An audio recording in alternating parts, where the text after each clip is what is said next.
오늘은 그리스도인과 재물에 대한 14번째 말씀, 약속의 땅에서 무엇을 얻고자 했는가라는 제목으로 함께 은혜를 나누고자 합니다. 하나님께서는 우리 모두의 삶에 각 시기마다 이런저런 상황으로 잠시 멈춤이라는 것을 허락하십니다. 짧게는 하루의 개인 말씀 묵상 시간, 그리고 매 주일 돌아오는 주일 예배, 평일에는 새벽 기도와 저녁 수요 금요 기도회를 통해 우리의 일상을 잠시 멈추게 하시고 하나님께 나아옴을 통해 우리가 창조된 목적을 생각하게 하십니다. 그 외에도 우리 삶에 더욱 긴 호흡으로 멈춤을 허락하실 때가 있습니다. 어떤 이는 질병으로, 어떤 이는 구직의 문제로, 어떤 이는 피치 못할 개인 사정으로, 어떤 이는 가정에 관한 문제 등으로 말입니다. 어떤 면에서 그러한 긴 멈춤은 우리의 삶을 돌아보게 합니다. 앞만 보고 달렸던 사람들도 건강에 이상이 오게 되면 반강제적으로 그 모든 것을 멈추게 되죠. 그리고 생각하게 됩니다. 이렇게 사는 것이 맞는 것인가?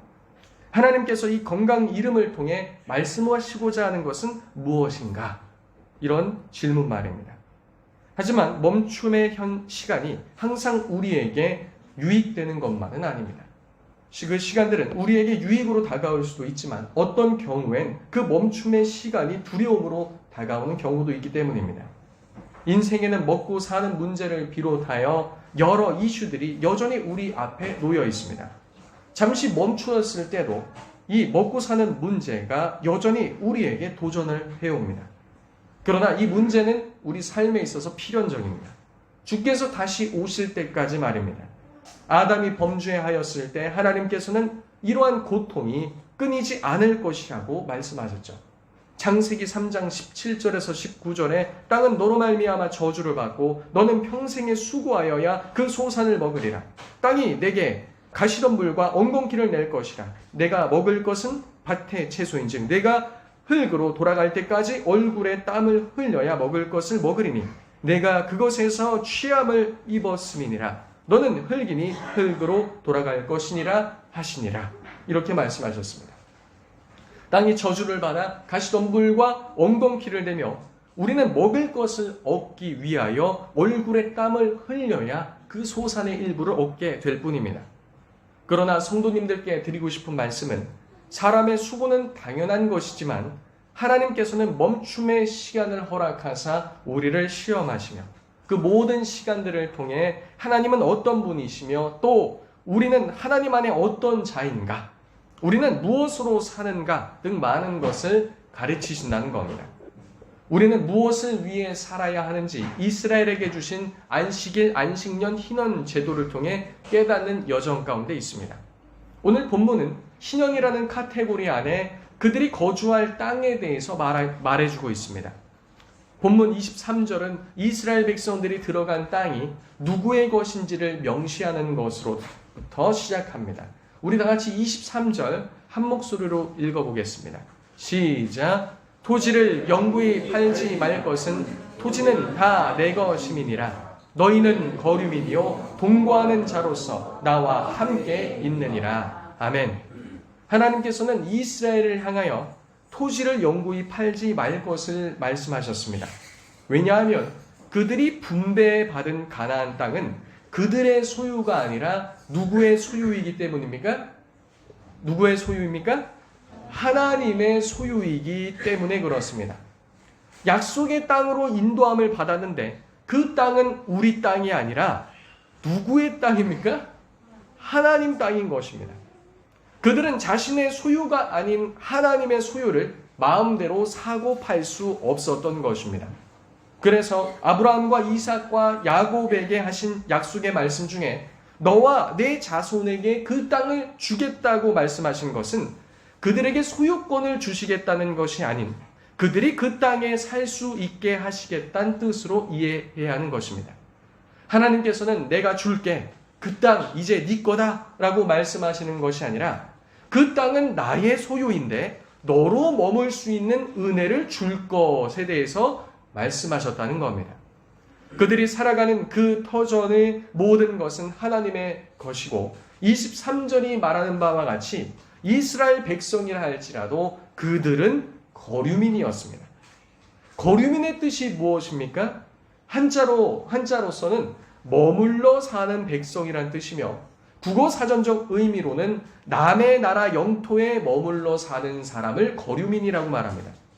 하나님께서는 이스라엘에게 땅을 주셨는데 거주자로 주신 것은 맞지만 등기부 등본상 실소유주가 누구로 되어 있다는 겁니까?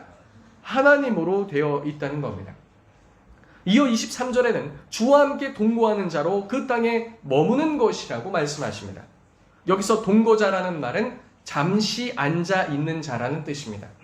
그러니 이스라엘 백성들은 그들 개개인이 가나안 땅에 살고 있는 동안 잠시 머물며 하나님과 함께 있다는 것이죠.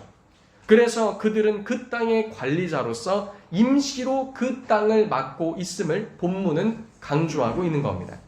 그런 고로 이스라엘 백성들은 23절을 통해 두 가지를 늘 기억했어야 됩니다. 자, 먼저는 그들이 살고 있는 그 터전은 자신의 것이 아닌 누구의 것입니까? 하나님의 것이라는 사실과 또 이스라엘은 그 땅에 하나님과 동거인으로서 함께하고 있다는 사실입니다. 이로써 이스라엘은 하늘과 땅의 창조주이시면서 모든 것의 주인이신 하나님을 그 땅에 살면서 늘 기억해야 했습니다. 그들이 약속의 땅에 머무는 목적은 그 땅 자체에 있지 않고 하나님과 함께하기 위함임을 늘 기억해야 했다는 겁니다. 여기서 우리는 오늘 말씀의 제목을 다시 한번 생각해 볼 필요가 있습니다. 오늘 말씀의 제목이 무엇입니까? 다 같이 읽어볼까요? 시작! 약속의 땅에서 무엇을 얻고자 했는가? 이런 질문입니다. 아마 이스라엘 백성들은 땅이 없는 거류민으로 그 약속의 땅에 들어가서 그 땅을 차지하고 그 땅에서 나는 과실수도 먹고 그 땅의 소출도 먹고 그 땅에서 앉아서 차지하는 그런 삶을 생각했을 것입니다. 그렇다면 그것을 얻고 나면요. 그것을 얻고 난 다음은 어떻겠습니까? 그게 고작 하나님의 백성이 얻길 원하는 것이며 얻길 원하는 것의 전부일까요? 그렇게 해서 본인들이 생각한 대로 안정된 삶에 들어간다면 그것으로 끝이냐 묻는 것입니다. 실상 하나님께서 그들로 하여금 약속의 땅에서 얻게 하고자 하셨던 것은 그 땅의 주인이신 하나님 자신이셨습니다. 하나님께서 이스라엘 백성으로 하여금 얻게 하시고자 했던 게 무엇이라고요? 하나님 자신이었다는 겁니다. 하나님께서는 하나님과 동거하는 이스라엘에게 임시 소유자 자격을 주었던 것입니다. 이와 같은 자격은 에덴 동산을 떠올리게 만듭니다. 하나님께서는 이스라엘 백성들을 약속의 땅에 두사 임시 소유주로서 그 땅을 경작하게 하셨으며 또 그 땅에서 하나님을 예배하며 살게 하셨습니다. 마치 아담과 하와를 에덴에 두사 대리 통치자로서 말씀에 순종하며 잘 관리하게 하신 것처럼 말입니다. 그리고 이것은 오늘날 이 땅을 살아가는 우리들 모두에게도 그대로 적용되는 겁니다. 여기 앉아 계신 분들 중에 자신이 거하고 있는 그곳이 집이든 일터이든 우리가 있는 곳에서 하나님의 대리 통치자요 임시 소유주로 부름을 받았다는 사실입니다. 잠시 주인으로부터 관리를 맡은 청지기임을 알고 맡은 바 모든 영역에서 하나님의 뜻을 시행하며 잘 관리를 해야 한다는 겁니다. 이스라엘 백성들은 약속의 땅에 속한 기업을 실제로 사고 팔 권한이 없었던 것처럼 우리는 이 땅에서 무언가를 사고 팔아 자꾸 이 땅에서 재물을 쌓아놓는 자가 아니라 모든 것이 하나님의 소유임을 믿고 하나님께서 맡기신 직분과 사명에 따라 그 일들을 잘 감당하는 자가 되어야 한다는 것입니다. 그래서 우리도 기본적으로 천지를 만드신 하나님의 소유 안에서 살고 있으며 있는 곳에서 거류민으로서 또 하나님과 동거인으로서 살아가야 한다는 겁니다. 사도 베드로도 베드로전서 2장 11절에 성도들을 향해 이렇게 말하였습니다. 사랑하는 자들아 거류민과 나그네 같은 너희를 권하노니. 이스라엘이 약속의 땅에 들어갔으나 실상 광야에서의 삶과 연장선상에 있었다는 겁니다. 그들은 광야에서도 거류민이요 나그네였습니다. 애굽에서도 거류민이요 나그네, 광야에서는요 거류민이요 나그네. 그럼 약속의 땅에 들어가서는요 역시나 거류민이요 나그네였다는 겁니다. 그래서 사실 이스라엘 백성들이 안식을 할 수 있는 참된 안식을 주는 곳이 어디인가? 이 가나안 땅이 아니라는 겁니다. 누구 안에 있는 겁니까? 안식은 하나님 안에 있었다는 것을 말하고자 하는 겁니다. 이스라엘은 약속의 땅에서 뭘 얻고자 했을까요? 안식을 얻고자 했습니다. 그런데 그 안식은 어디에 있다고 말씀드렸습니까? 하나님 안에 있다고 말씀드렸습니다. 그런 차원에서 본다면 이스라엘 백성들은 광야에 있을 때 약속의 땅을 향해 나아가고 있으면서도 동시에 약속의 땅 안에 거하고 있다고 봐도 무방하다는 겁니다. 왜 그렇습니까? 사실 하나님이 약속의 땅 그 자체이시기 때문입니다. 약속의 땅에 들어가도 거류민이며 하나님과 함께하는 동거인이면 실상 광야에서도 어떤 상태였습니까? 이미 그와 같은 상태였다는 거죠.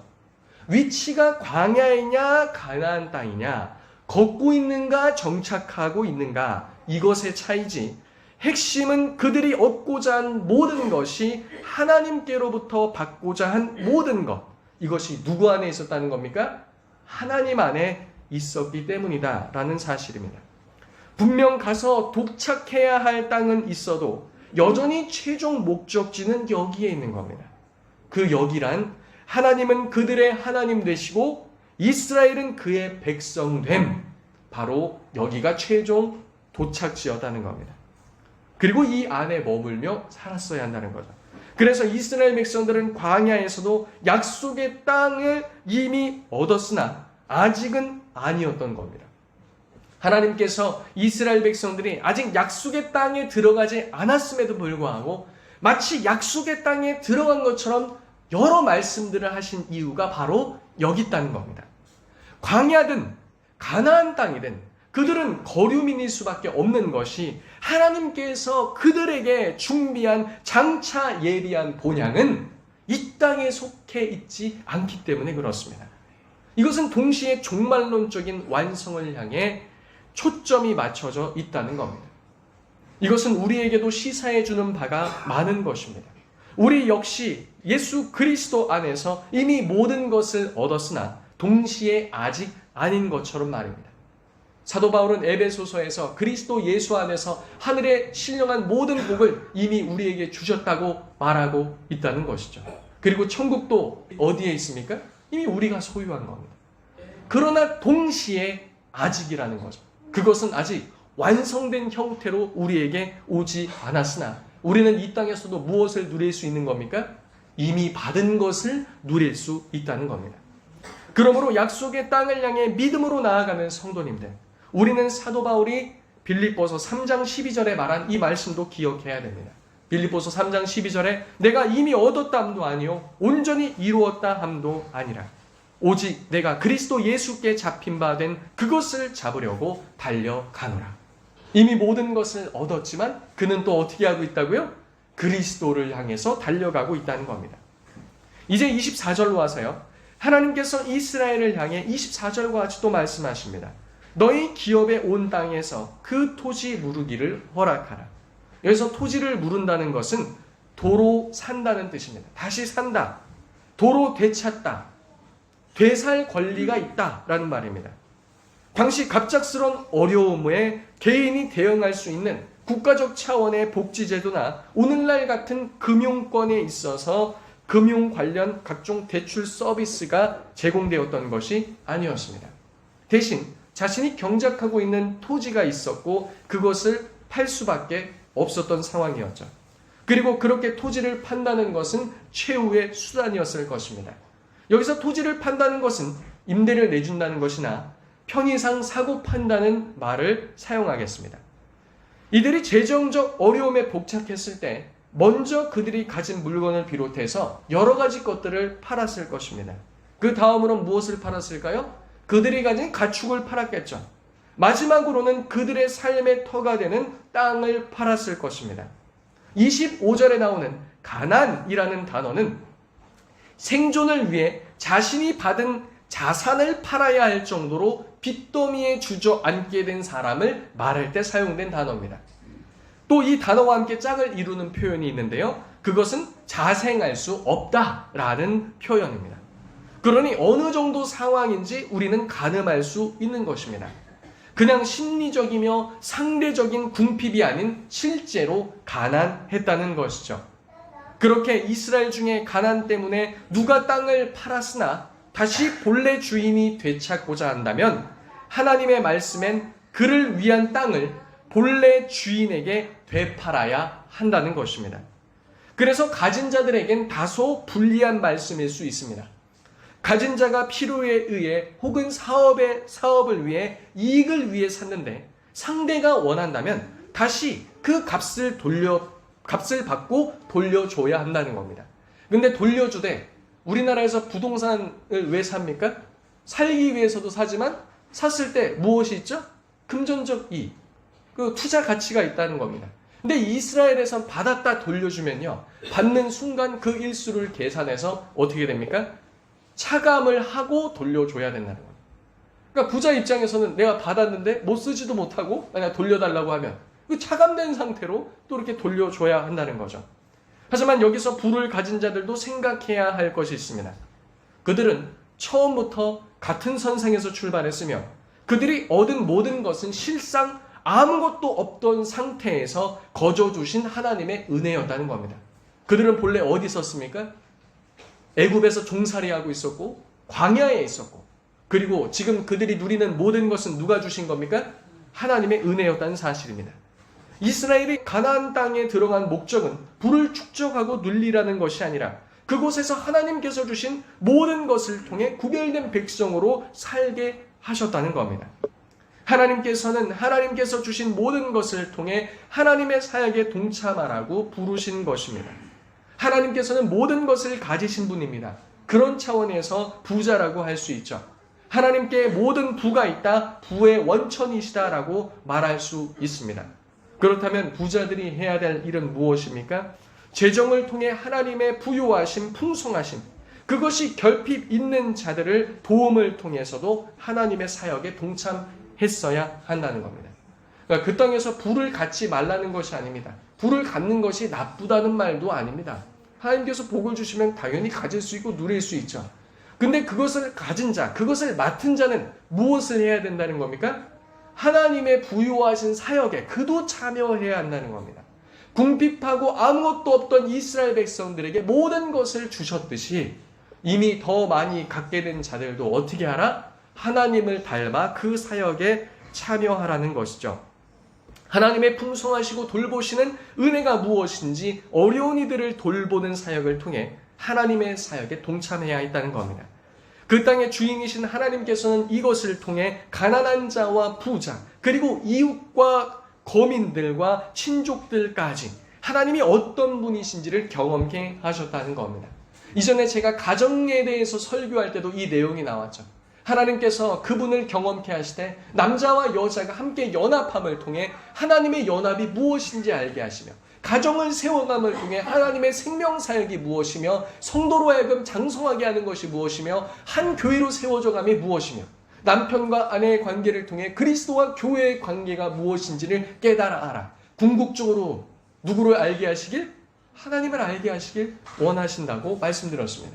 이 땅에 거하면서 나타나는 모든 일들을 통해서도 마찬가지인 것이죠.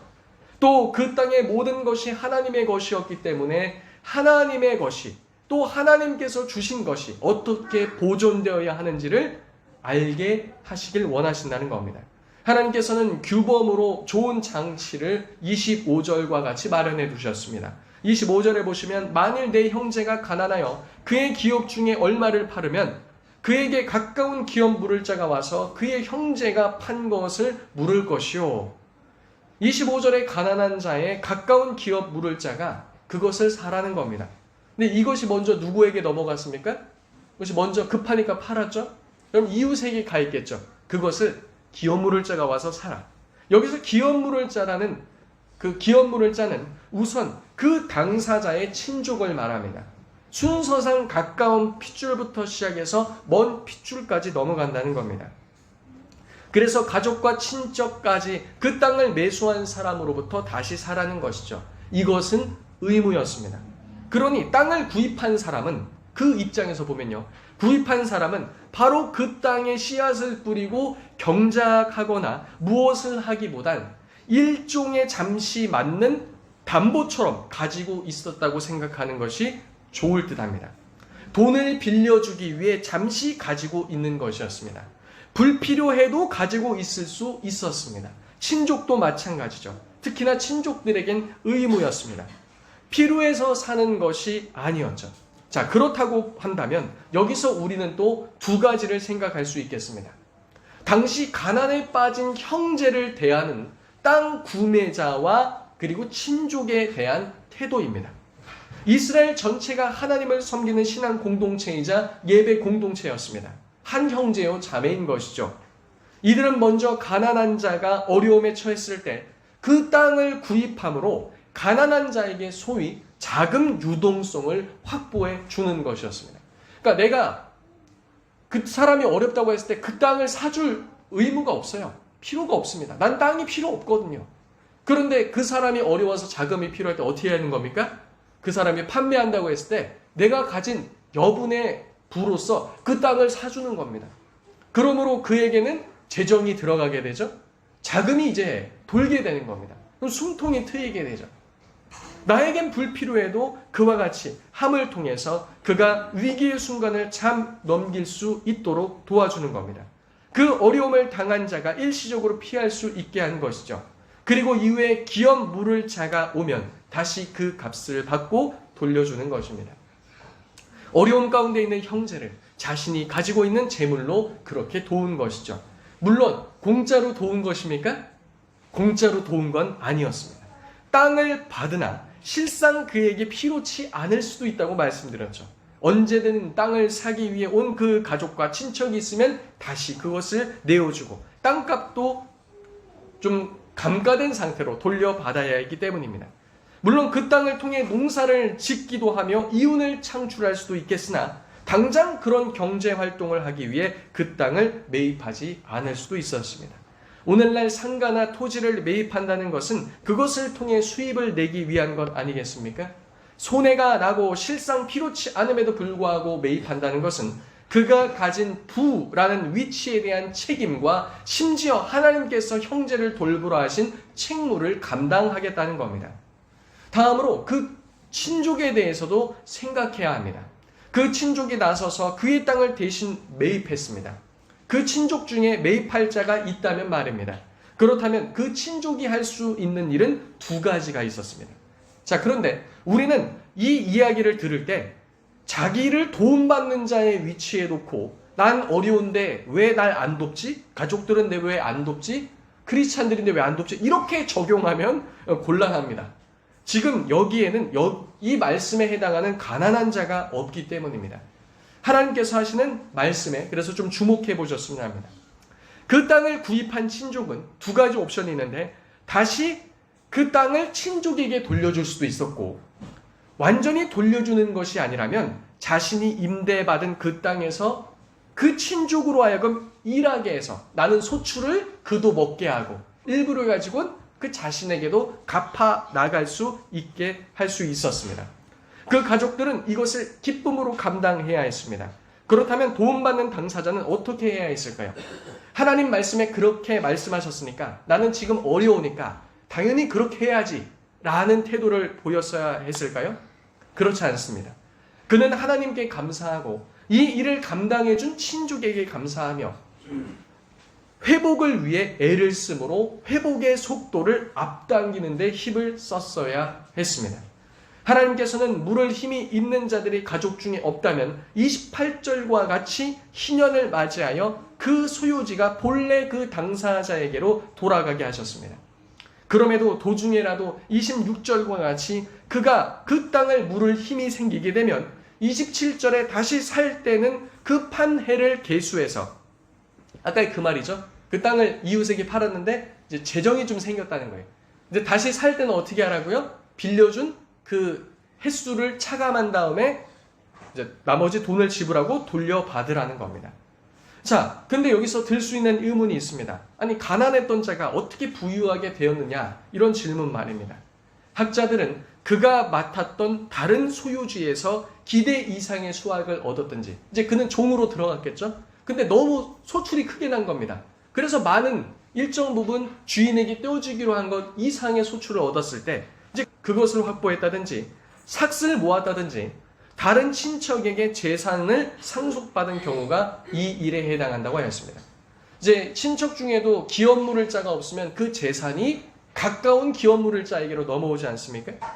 그럴 때 그 땅을 구입한 사람은 사용한 만큼 그 연수에 해당하는 금액을 제하고 본래 그 땅 주인에게 다시 샀어야 했다는 겁니다. 그리고 그것을 샀던 자는 되팔아야 했었다는 겁니다. 하나님께서는 그렇게 땅을 받았던 자에게 그 땅이 계속 돌아가게끔 하셨습니다. 자, 그렇다면 이제 중요한 지적입니다. 하나님의 소유인 것은 알겠는데 왜 희년마다 계속해서 본래 소유자에게로 돌아가게 하셨는가라는 질문입니다. 그러니까 원론적인 건 이 모든 땅이 하나님의 땅인 거 이제 알겠다라는 거예요. 그래서 하나님께서 그렇게 명하셨으니 그렇게 해야 되는 건 알겠다는 겁니다. 근데 굳이 왜? 라는 질문이죠. 여기에서 그 의미를 우리가 발견하고 그 안에서 하나님의 열망도 함께 발견했으면 합니다.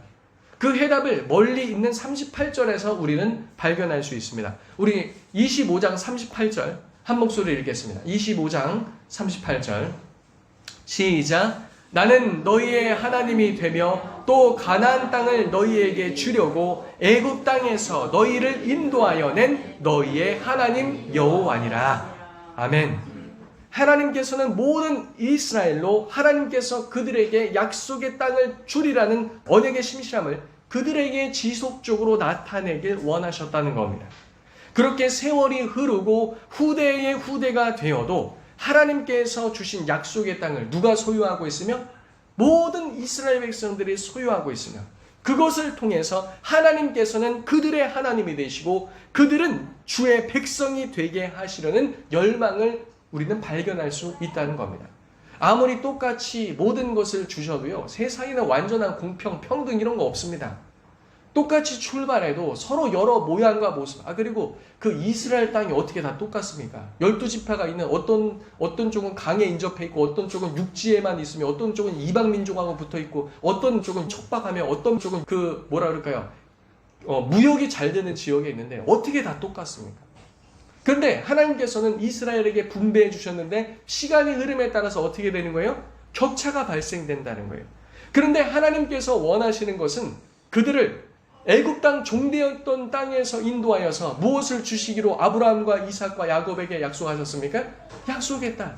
그래서 희년이 되면 어려웠던 자들도 결국은 어떻게 됩니까? 그 땅을 받음을 통해서 그 언약을 기억했던 것이죠. 하나님은 우리의 누가 되시고 하나님이 되시고 그리고 우리는 그의 백성이 되는 그와 같은 언약을 그들에게 계속해서 상기시켜 주시길 원하셨다는 겁니다. 그 땅을 소유한 이스라엘 백성 개개인도 이와 같이 하나님과의 언약 관계에 있었으며 그것에 따라서 모든 이스라엘 백성들은 누구의 소유이며 누구의 백성이 되어야 했습니까? 하나님의 소유이며 하나님의 백성이 되어야 했다는 겁니다. 이방인도 아니요, 이방신도 아니요, 누구도 아니요. 누구의 소유? 하나님의 소유. 누구의 백성? 하나님의 백성. 하나님의 소유와 하나님의 백성이 되어야 했던 겁니다. 그러나 28절과 같이 물을 힘이 없으면 희년까지 기다리라고 말씀하셨습니다. 희년에는 모두가 돌려받을 수 있었기 때문입니다. 그것이 가능했던 것이 모든 것이 하나님의 것이었기 때문이죠. 그렇게 그 땅을 사간 사람 손에서 그 땅은 속량되어 그 값이 완전히 지불되어 본래 주인에게 돌아가게 하셨습니다.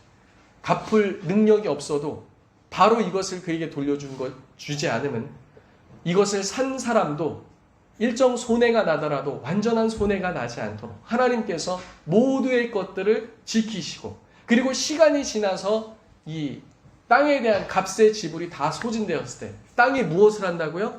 속량되어서 본래 주인에게 돌아간다고요. 그리고 이 제도를 만드신 분이 누구십니까?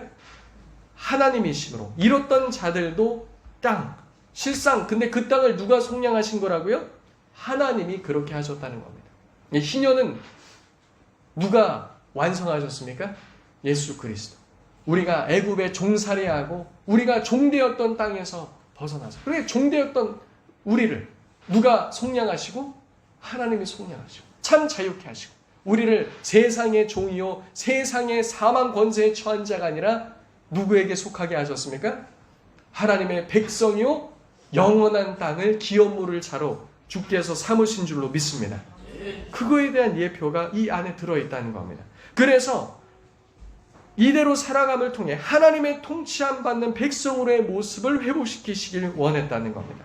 그래서 모든 사람은 하나님의 것으로 하나님의 은혜 안에서 누리게 하심을 하나님은 보게 하길 원하셨다는 겁니다.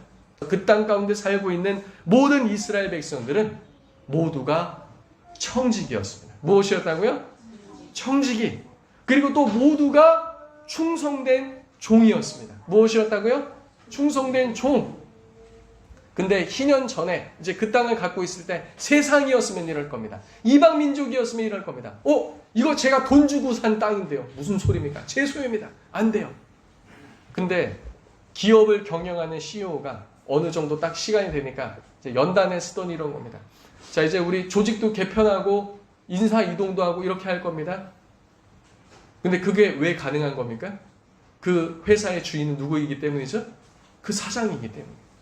어느 정도 시점이 됐을 때 하나님께서 본래대로 소유지를 다 돌리고 다시금 개편한다.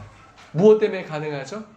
그 땅의 주인은 하나님이시며 그 땅에 살고 있는 모든 백성들은 그의 소유이고 그의 충성된 종이었기 때문입니다.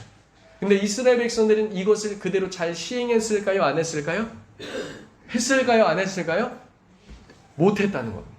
거기에 인간의 완악성과 나역성이 나타났다는 거죠.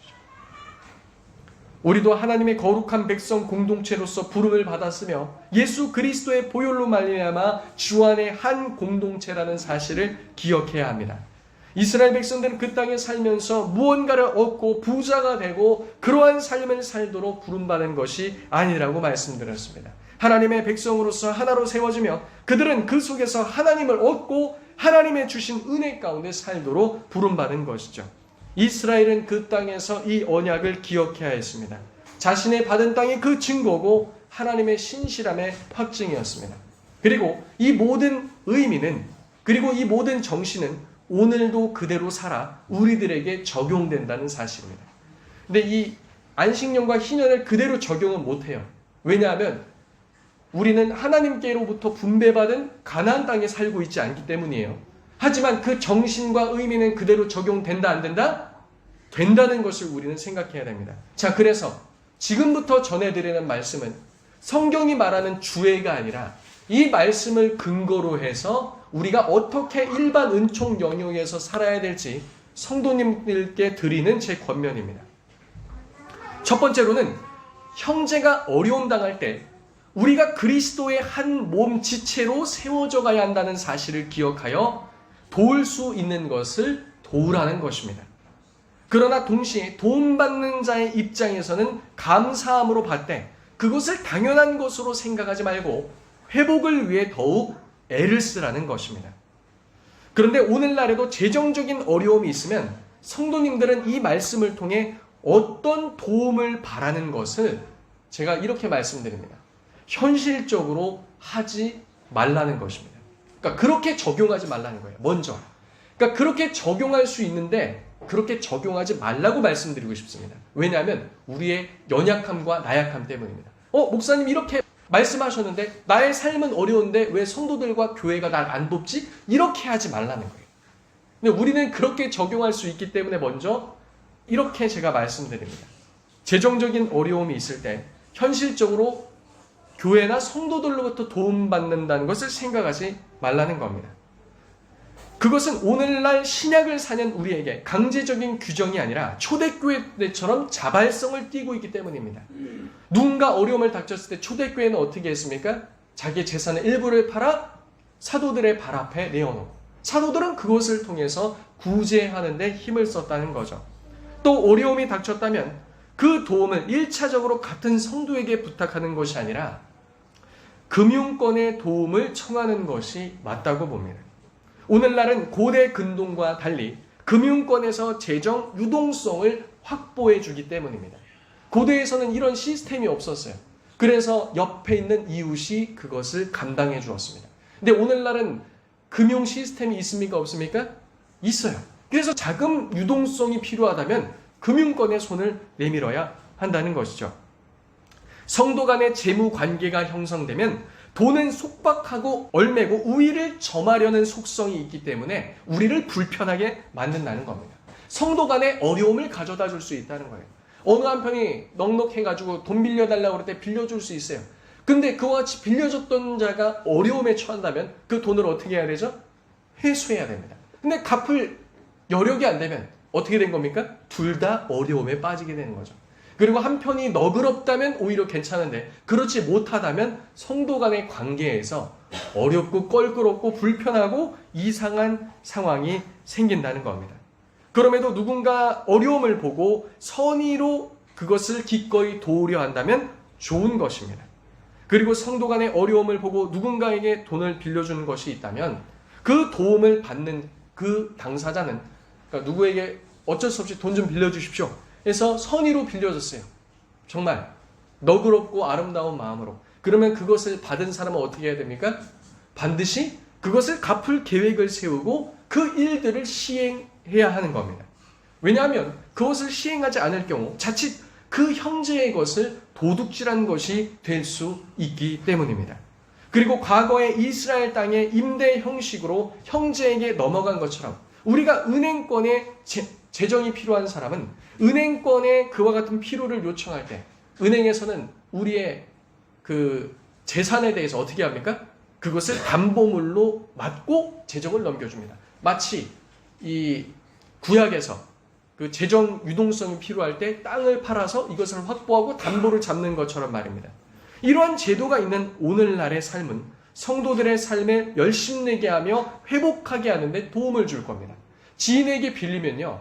지인도 이 지인이기 때문에 강제성을 부과하는데 여러 어려움이 있습니다. 근데 은행권은요. 그런 어려움이 없죠. 막 강제합니다. 막 압류도 막 들어온다고 하고 막 이렇게 합니다. 그러면 우리는 어떻게 합니까? 어쩔 수 없이 더 열심을 내야 돼요.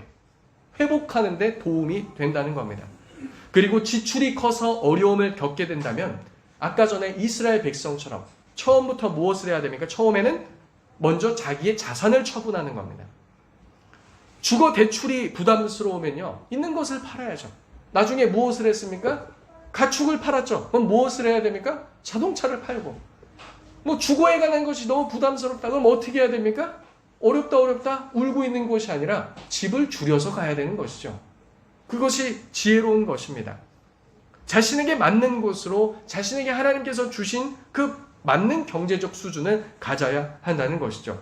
또 이런 상황을 맞이했을 때 성도들은 이러한 문제로 함께 기도하며 고민하며 또 그가 생각하지 못한 여러 좋은 정보들을 제공해 줄 수 있을 겁니다. 이렇게 하면 좀 더 이자 부담이 적대. 이렇게 하면은 좀 더 지혜롭게 돌파할 수 있을 거야. 그것보다 이렇게 하는 것이 더 좋을 것 같아. 여러 정보들도 얻을 수 있고요. 또 함께 기도도 할 수 있고 하나님께서 도우시길 간구할 수도 있으며 또 어떤 이들은 그 중에서 관심을 갖고 도와줄 수도 있을 겁니다.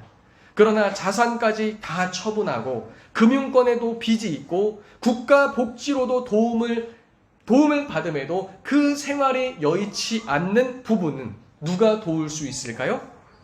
성경에서 따르면 먼저는 그의 가족들이며 그 다음으로 교회 공동체라는 겁니다. 그때 교회 공동체가 나서서 도울 수 있는 겁니다. 그래서 신약시대 때도 모든 과부들을 교회가 다 도우라고 말하지 않았습니다. 먼저 누가 도울 것이요? 과부된 자들은 그 가족이 그를 도울 것이요. 그리고 참 과부된 자들은 누가 도울 것이다? 교회가 구제할 것이다. 이렇게 말하고 있기 때문입니다. 또 이 말씀을 엉뚱하게 적용해서 믿는 우리 가족들이 나를 도와야지. 이렇게 적용해서는 곤란하다는 겁니다. 먼저는 우리는 하나님께서 우리에게 주신 삶을 어떻게 해야 됩니까? 잘 영위하며 잘 관리하는 지혜로운 청지기가 되어야 합니다. 실상 이것을 통해 하나님께서 우리에게 말씀하시는 것은 그 모든 것이 하나님의 것이기 때문에 이스라엘이 약속한 땅에서 얻을 수 있는 것은 하나님 자신이라는 겁니다. 이와 같은 어떤 이는 어떤 이는 재정적 어려움, 이것을 서로 돕고 하는 모든 과정 속에서 그들은 누구를 더 깊이 알아갑니까? 하나님을 알아가요. 어려움 가운데 돕는 성도의 손길과 어려움 가운데 하나님께서 붙여주신 여러 사람들, 또 그와 같은 은택과 은혜를 베풀 수 있는 자신의 넉넉한 환경, 모든 것을 통해 하나님을 얻고 경험하라는 것이죠. 하나님은 은혜의 해를 선포하심으로 묶였던 땅조차, 그들을 인도하여 낸 곳에서조차, 종살이하는 곳에서 회복시켜 주시고 새롭게 함을 보여주셨다는 겁니다. 그러니까 잘 살려고, 은혜 안에 살려고 가나안 땅에 들어왔는데 종이 될 수도 있어요, 없어요? 있어요. 그런데 희년을 통해서 하나님은 무엇 해주시길 원하신다? 속량해 주시고 건지시길 원하신다. 그것을 통해 하나님의 은혜를 보여주신다는 겁니다. 우리는 자꾸 이제는 약속의 땅 할 때 어떠한 물질적인 것, 그리고 내가 소망했던 것, 이걸 얻길 원한다, 이걸 소원한다, 내가 소원하는 것을 약속의 땅이라고 명하며 얻길 원하는 것을 이제는 그치고 우리는 누구를 소망해야 됩니까? 그 약속의 땅의 본체 되신 하나님을 얻길 원하며 하나님 안에 거하기를 원해야 할 줄로 믿습니다. 하나님께서 주시고자 하는 것, 그래서 오늘 주제 말씀에 대한 해답은 무엇입니까? 약속의 땅에서 무엇을 얻고자 했는가? 이스라엘 백성들은 안식과 기타 그 땅에 대한 풍요로움을 얻기를 원하였으나 하나님은 언약의 하나님이시오, 그들을 속량하시는 하나님 자신을 주길 원했다는 사실입니다. 이와 같이 하나님을 얻게 되는 성도님들 되시길 예수님의 이름으로 축복합니다.